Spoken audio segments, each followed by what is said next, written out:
Hey there, thanks for tuning in.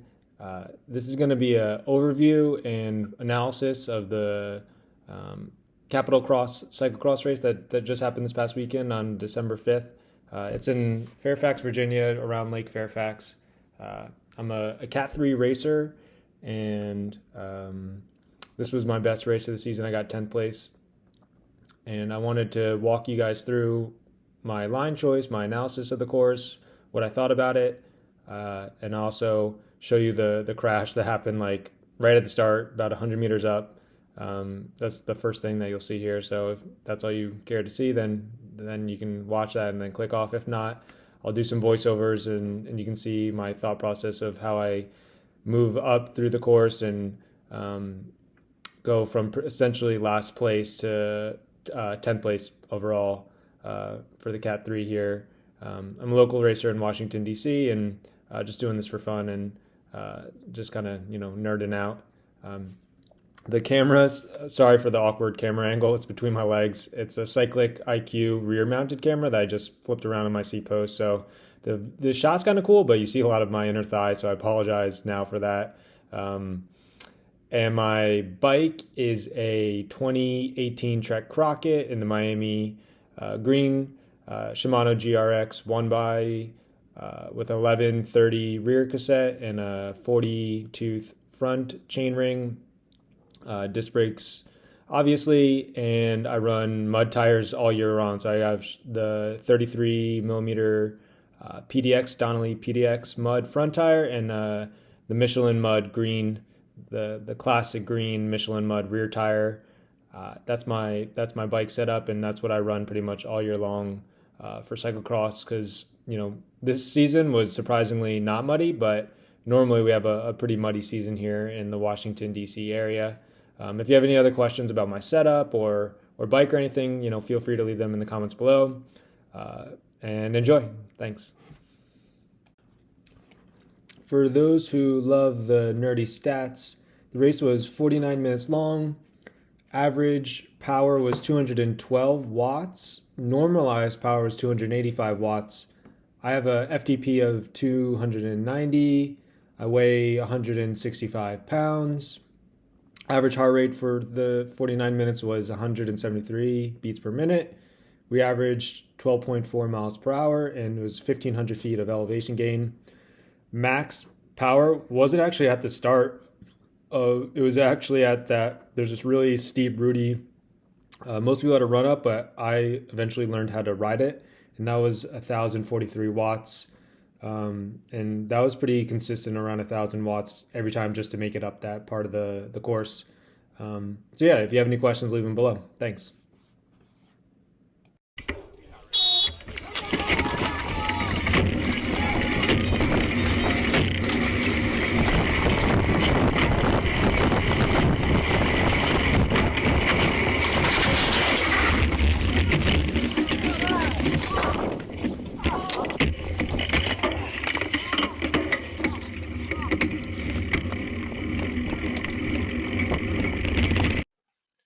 Okay, so that was the first crash.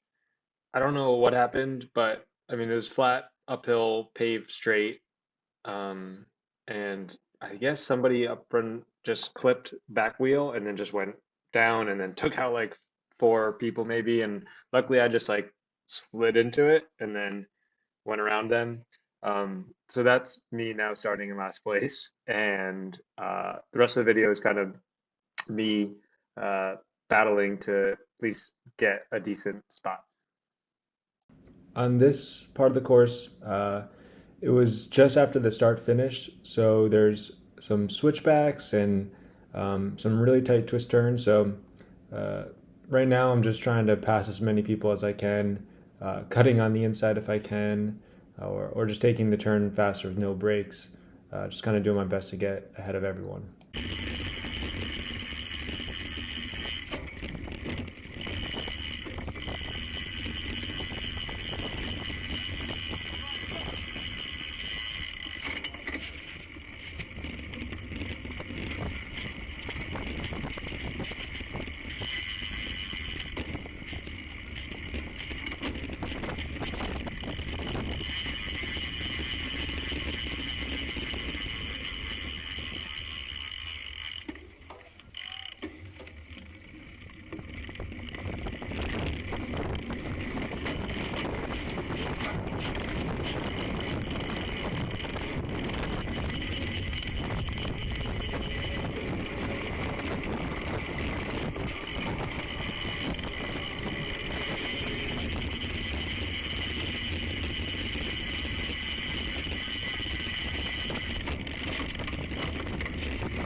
Okay, so at this point, I passed a couple people, and then there's this off camber turn that went right into the barriers, and if you hit it wrong, your rear tire can slid out, and that's exactly what happened to the guy in front of me.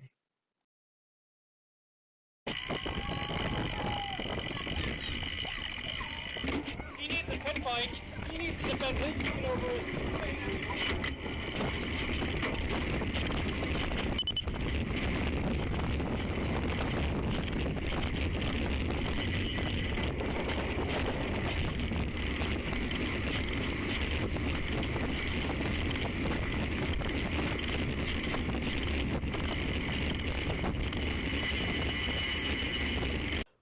Okay, so this was the part of the course which was a run up for probably the majority of the people at the race, but some folks, if you have the skill, could definitely ride it. I decided to just take the confident, what I was most confident in, run it every time. It was like 3 steps built into the side of the hill, and it was a fairly long, maybe like 30-second run up. The camera, you'll see you'll see the back of my head during it because I shoulder the bike. So I put it on my shoulder. You can do that, or you can suitcase it, which is kind of hold your bike like a suitcase. I thought shouldering was the best route because it kind of blocks people behind you from passing you, or at least makes it a little bit tougher.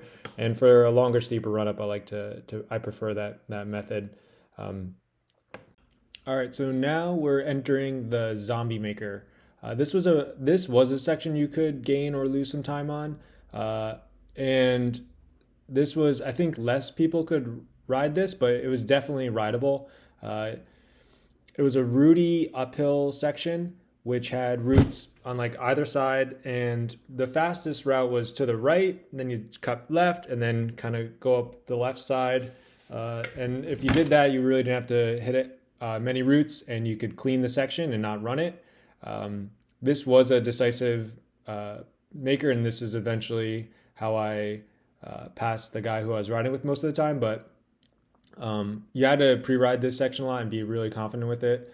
If you ran it, you didn't lose too much time, but it would wear you down because you just ran up those steep steps, and now you're running up this again, and then you remount on a hill, and then make a right and kind of go around this turn, and then you go up this gravel climb. So it definitely wore down on you. This next part of the course was a gravel kind of false flat climb. You made a left down this kind of hill that was then another left, and it was like a left hand turn in gravel, so that it was a tricky turn. You could easily wash out. Then you went back up a hill and kind of through the woods, and then that led you into the next part of the course, which was called the shute.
All right, this next part of the course was called the chute.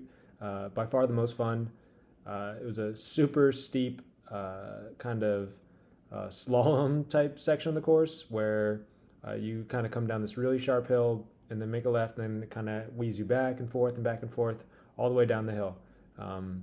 So good recovery spot, and then it kind of takes you into this another really rooty steep uphill, which I couldn't ride on the pre-ride, but the guy in front of me rode it on the second lap, so I watched him do it, and I was able to do it every time after that. But again, here the chute, and this is a really fun part of the course.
Okay, so at this point, we're on to lap 2 now.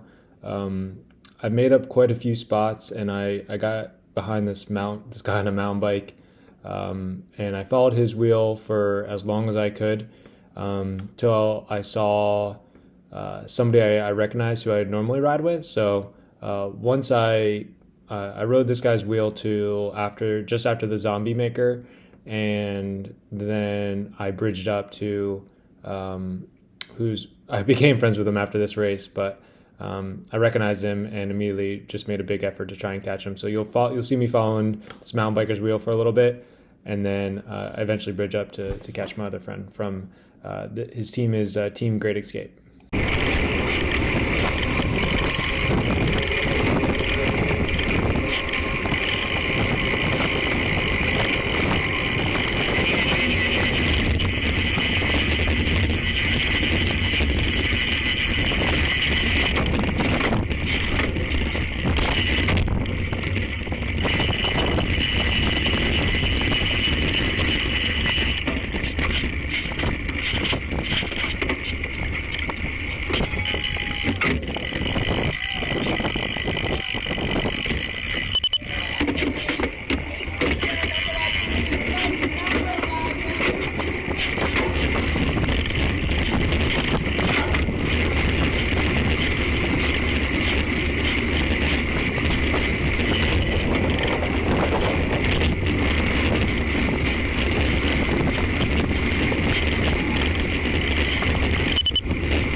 All right, so at this point, I recognize my friend just up ahead who I've raced with before. So I decided to put another dig in and pass this mountain biker guy and try and bridge up to him. Um, I pass him, go around this turn, and then there's this like gravel section. So I just put in an effort on this gravel section to just get on his wheel. Because if I know I can stay with him, then I know I'd at least be in a good spot.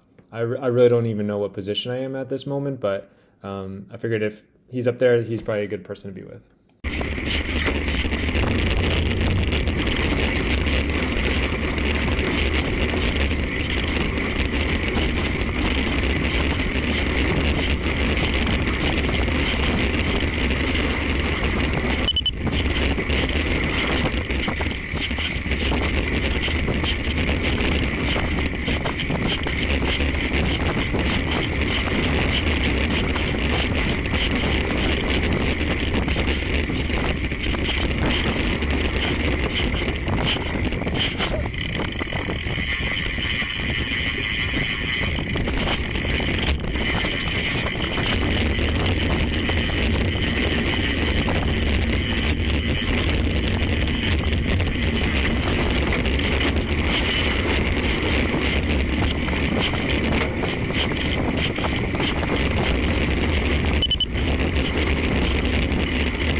Okay, so this is a pretty cool point where you can see how much time you can lose or make up on just one section in a cyclocross course. We had just come down the chute and we're going up this really steep rooted section, which I could never do on pre-ride, but I'm behind him and I see him do it. And so I was like, oh, this is doable. And I had a dab and put my foot down, and he gets a big gap, maybe 30 feet on me instantly. And that's pretty significant in a cyclocross race. Um, so you can see if you're technically capable to ride sections that others can, you can easily pass time, and you don't even need the fitness, you just need the skills. So after this, I try it every time, and I'm able to do it every time and stay on his wheel.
Okay, so now we're coming through the start finish rate again, and it's an uphill start finish rate to grass. And every lap we got through here on the grass, maybe he had faster tires, maybe those mud tires of mine are slowing me down, but he would just gab me immediately. I'd always catch him back on these turns, but it was really frustrating because we would be putting in the same effort and then we hit the grass and then he was gone. So maybe he's lighter than me, or maybe he would just put in a dig here and then slow it down on the turns afterwards. And I would eventually catch him on the turns. But he would always gap me, and I always had to put in extra effort. So maybe it's just something I need to be cognizant of in the future, is just keep pushing when you hit the grass, or maybe I should actually try faster rolling tires next year and see if that helps. But yeah, you'll notice that he would always get a gap on me, but I would always end up closing it.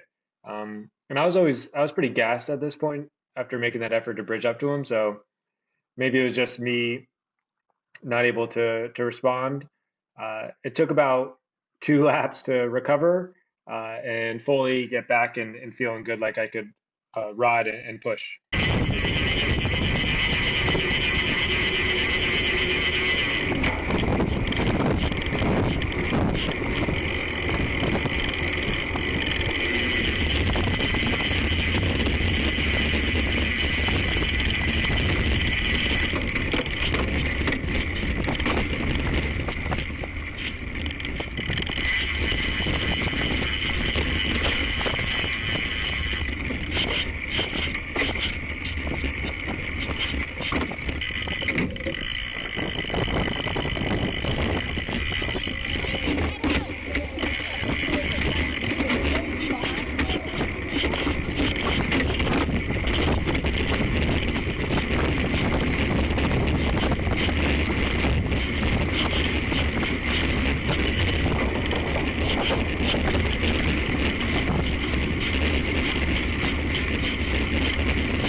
All right, so at this point, we are about to enter the chute, and I recognize that I was faster him on the chute, but he could clear that little steep run-up section. So I made the conscious choice to try and pass him before we enter the chute. So I'd be faster down the chute, but I know if I bobbled on this steep uphill, then he wouldn't get me because we went over the fact that if I bobbled on that little steep shot, he would get another 30 feet on me and I'd have to close that gap and make another effort. So I made a decision to put a little dig in, pass him here, get down on the chute. And so if I didn't end up clearing that little steep run up, ride up, then I wouldn't be too much of a penalty.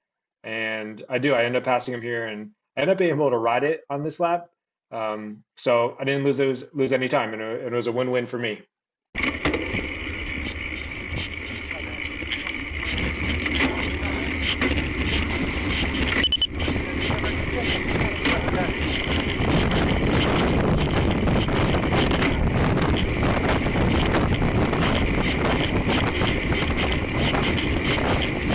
What happened?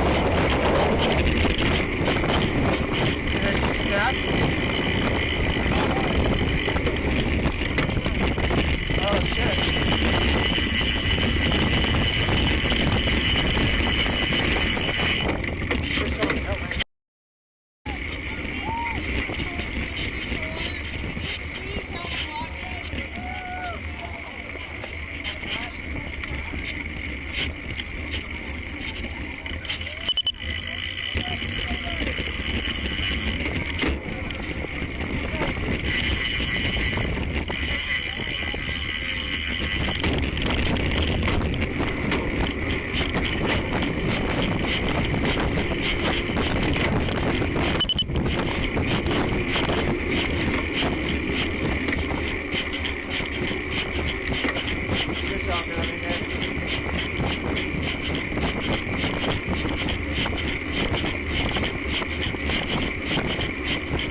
Okay, so at this point, I'm feeling better.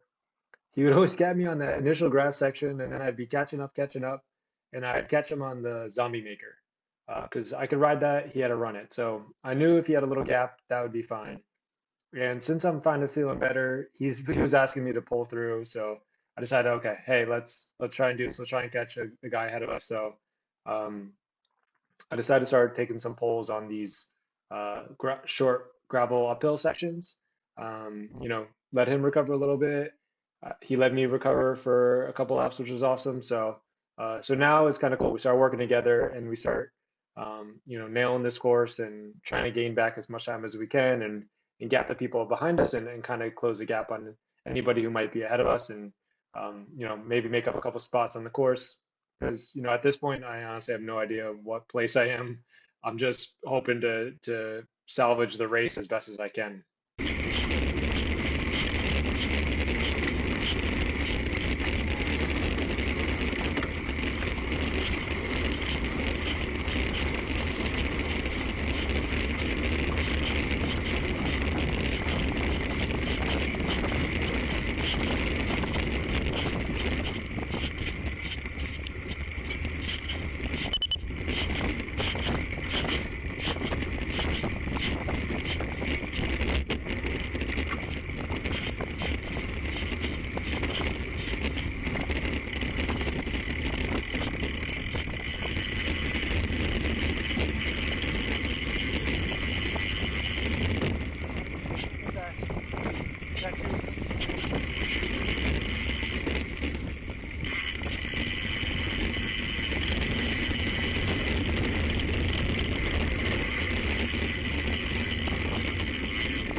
So we're at one lap to go. Uh, my strategy here is to, um, you know, don't make any mistakes and uh, make my move on the run up that I could ride, and he was running every lap.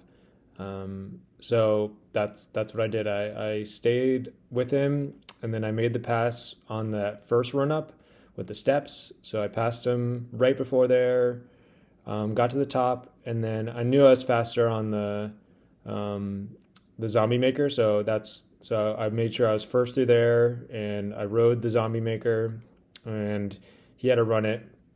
And then from there, I was able to get a little bit of a gap and just maintain that gap to the finish.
Okay, so here's me making the pass. Uh, it's on that gravel section going past the lake right before the run up. And I pass him here, and we run up together and put our bikes down. And then there's a guy maybe from another category ahead of us. So we pass him, and we go down that steep hill up into the Zombie Maker. And the Zombie Maker is where I know I can make the difference. Um, so I go into the Zombie Maker ahead of him and ride it cleanly and just push and don't even look back, just keep pushing. And I couldn't really hear him behind me anymore, so I think I had gotten a gap. And I just keep pushing the rest of the lake up that gravel, kind of falls flat hill, down into the chute, uh, make it through the chute as fast as I can, and then I clean that really steep rooted uphill section. I clean that and then back over the bridge past the lake. Um, and then at the finish, you kind of hit some like switchback 180s on an off camber hill. So do my best to nail that. And when I finally get back to the road, I turn around and I don't see anybody there. So I know I had gotten at least a decent gap on them. And that's how I ended up in 10th.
Okay, so that's the race. 49 minutes of fun action. And if you made it this far, thanks. If not, hey, it's all good. It's interesting to me. Uh, Thanks for watching. I ended up 10th place overall, which I was super happy with. Best Cat 3 result for me this year. This was the only video the only race that I recorded. So, but as I race throughout into next year, I'll definitely be updating that. If you guys have any races you want me to comment on or talk about, I'd love to do that too. If you have any questions or anything, feel free to leave them in the comments below. Thanks again. Bye bye.